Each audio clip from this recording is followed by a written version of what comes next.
Bonjour les graphes, j'espère que vous allez bien et on va parler, enfin comme d'habitude, on va faire un petit conseil, donc une vidéo conseil, astuce.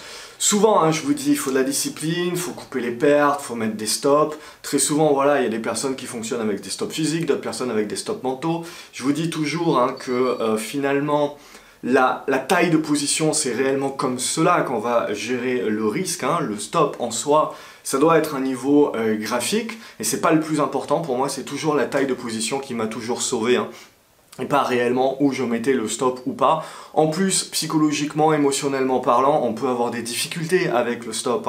Je suis bien placé pour le savoir, et donc aussi, de par les mails que je reçois, de par ce que vous m'envoyez, je vois bien que vous avez du mal avec les stops et que c'est bien entendu beaucoup plus facile de déplacer un stop ou de ne pas en mettre et puis de voir comment le marché se comporte. Vous pouvez très bien faire ça si vous avez la capacité mentale, le soir quand vous rentrez chez vous, de voir que votre titre a cassé votre niveau plancher, votre stop mental entre guillemets, et donc d'être dans la capacité dès le lendemain de passer votre ordre pour le lendemain pour qu'il y ait directement une vente.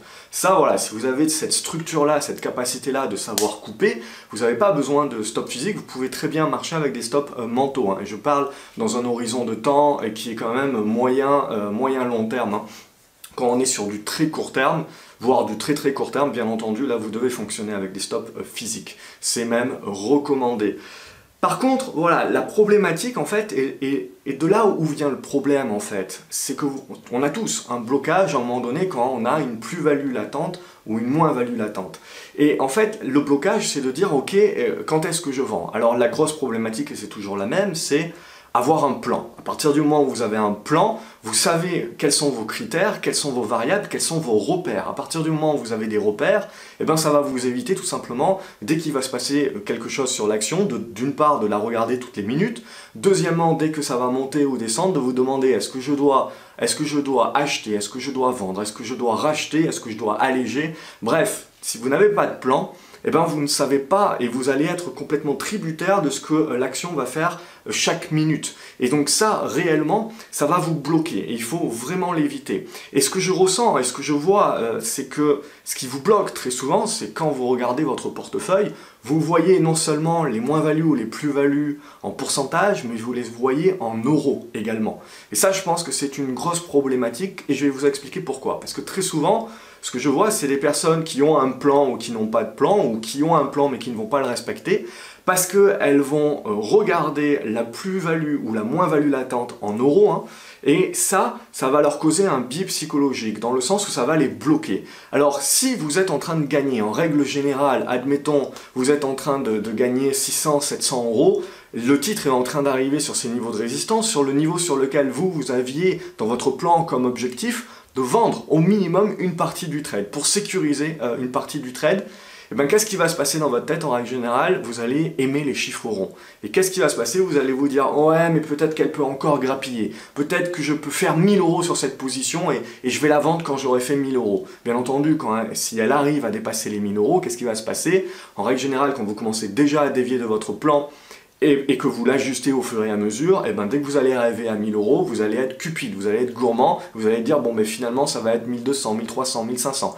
Et en fait vous allez gérer votre trade pas en fonction du prix, ce qui est le plus important et ce que vous devez faire pour pouvoir mettre en place votre plan, c'est toujours en fonction du prix, mais vous allez le gérer uniquement par rapport à la plus-value ou à la moins-value latente que vous avez en euros. Et en règle générale, ça va vous bloquer et ça va vous empêcher de vendre parce que vous allez toujours vouloir plus dans le sens d'une plus-value latente. Et en règle générale, bien évidemment, le titre redévisse. La problématique, c'est que vous avez oublié votre plan ou vous n'avez pas de plan entre guillemets et donc derrière, vous allez tout simplement attendre et de vous dire merde, vous allez être frustré en disant j'aurais pu vendre à 800 ou 900 euros de gain, je ne l'ai pas fait, maintenant je me retrouve à 200 ou voire 0, voire même le pire qui puisse vous arriver c'est que l'action commence à perdre de l'argent et là en règle générale vous êtes foutu dans le sens où psychologiquement parlant vous étiez en gain latent, vous avez hésité à vendre, vous n'avez pas suivi votre plan pour vendre parce que vous avez voulu être gourmand, le titre s'est retourné, vous vous retrouvez du coup maintenant en moins-value latente,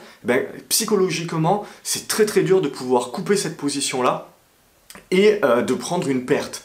Et parce que vous allez vous dire, ça va remonter, et quand ça va remonter, je vais la vendre à ce moment-là. Bien évidemment, il y a des titres qui ne remonte jamais. Donc ça, il faut bien faire attention parce que c'est un engrenage, c'est un cercle vicieux.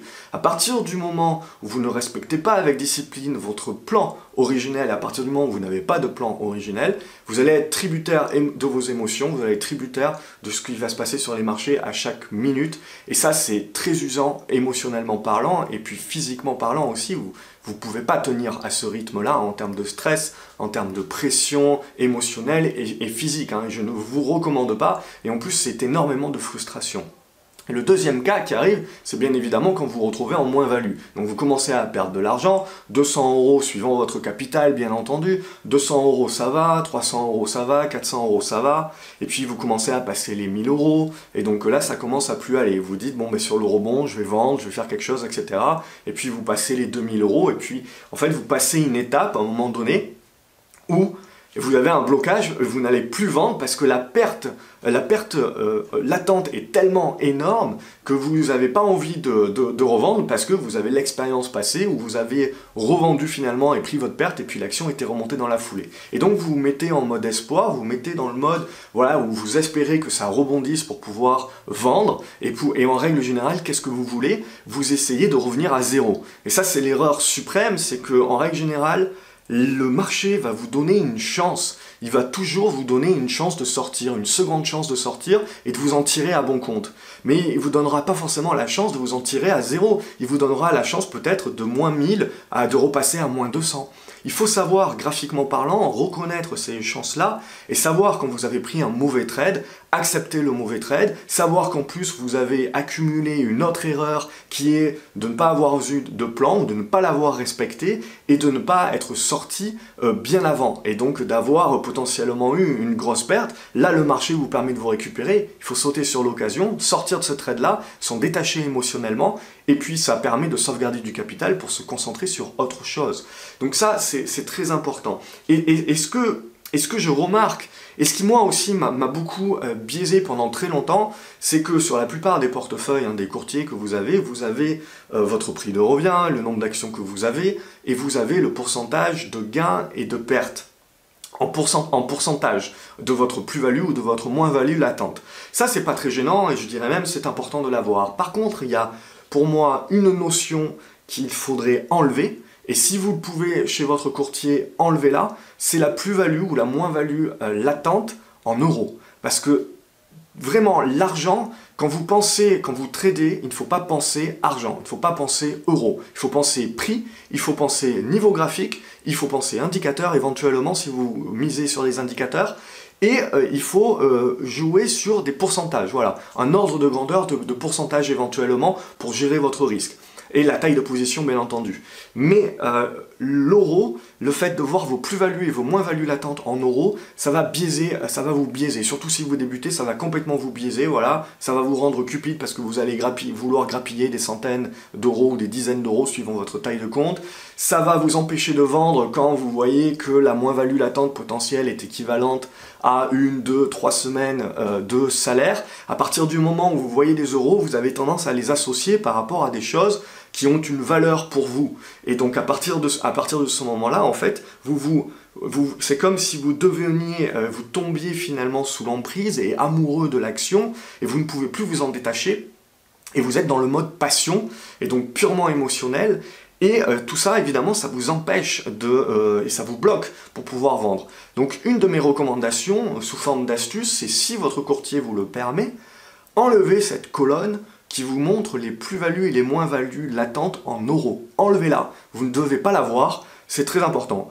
Une fois que vous avez vendu vos actions, que vous voyez combien ça vous a rapporté, combien vous avez perdu éventuellement, oui, mais vous allez dans l'historique. À ce moment-là, là vous allez voir dans l'historique. Mais au moment présent, quand vous êtes sur du latent, quand vous êtes vraiment dans le trade, il faut enlever, je pense, ces plus-values et ces moins-values latentes. Ça vous permettra d'enlever un biais psychologique qui peut commencer à vous attaquer à partir du moment voilà, où vous n'avez pas forcément de plan et où vous n'avez pas la discipline encore, la maturité pour pouvoir suivre ce plan-là. Donc ça, c'est très important. Et si jamais votre courtier n'a pas cette capacité d'enlever cette colonne-là, il y a certains courtiers qui ne l'ont pas, eh bien, ce que je vous suggère, et c'est ce que je fais également de par mes partages de positions, etc., c'est que j'utilise j'utilise finalement un portefeuille virtuel, fictif, sur une autre plateforme boursière. Notamment, j'utilise celui de Zone Bourse. Pourquoi?